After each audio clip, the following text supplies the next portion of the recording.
shit. That's what I'm talking about. Wait. Okay, now, from the beginning. Hello and welcome to another episode of Wolf Ridge Woodworking. I am so happy that you're able to join me today. And as you can see, we're going to continue making the yarn bowl. If you missed part one, I'll have it linked up here. So this is, I measured it yesterday. So it went from 30.93 ounces on the 2nd of February to 27.05 ounces on the 24th, which was yesterday. So that's about 4 ounces of weight that it lost. It is down to 9% moisture, and that is, I think I have to go back and look, but if I'm not mistaken, it was like 22% when we first started. So anyway, so let's get it remounted to the lathe and then we'll get started. But before we do that, I just want to mention, I did get a couple of stickers. I got one from David Adamson, who's up in Maine. I'll put a link to his YouTube channel down in the description. He is a great, it's a great channel. Go check it out. Very great projects, and then also his video, it's incredible. And then I got one from Gord Rock up in Canada. Before I got into woodworking or started turning, I was watching Gord and I learned a lot from him. So thank you, David and Gord, for sending me stickers. Gord, you should already have yours. David, I'll get yours in the mail. All right, let's get this thing mounted. Let's get this started.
So I've got the shape that I want, and it's pretty consistent wall thickness. So I'm going to go ahead and sand and do the finish, flip it around, finish off the foot and then reattach it. But what I want to do is do all that before I make the cut the hole out for the yarn, just because then I can't reverse it, and I want to finish this foot off and put my brand on. So let's get started on doing our finishing.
Alrighty, you know what? It didn't, it's missing something if you notice it. I didn't turn it into a yarn bowl.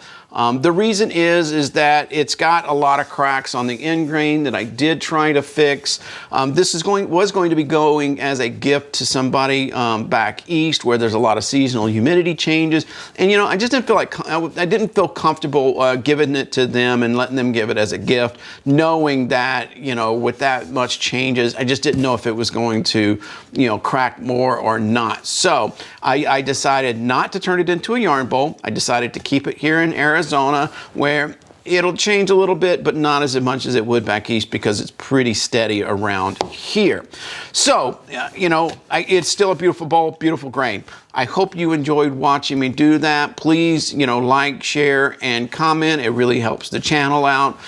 If you're new to the channel and you want to see other videos like this, click over here. If you want to become a subscriber, click up here. Click the bell so that you're notified when I upload a new video. And as always, I wish you and your family a blessed day. Thank you.